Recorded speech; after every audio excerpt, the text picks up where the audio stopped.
దేవీ నవరాత్రులలో వేద మంత్ర పూజలలో స్వర్ణ కవచములు దాల్చిన కనక దుర్గాదేవి భవబంధాలను బాపే బాలా త్రిపుర సుందరి నిత్యానందము కూర్చే అన్నపూర్ణాదేవి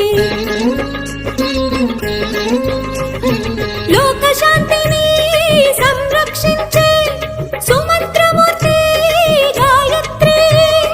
అక్షయ సంపదలెన్నో అవని జనులకందించే దివ్య రూపిణి మహాలక్ష్మి విద్యా కవన గానము సగు వేదమయీ సరస్వతి ఆయురారోగ్యాలు భోగ భాగ్యములు ప్రసాదించు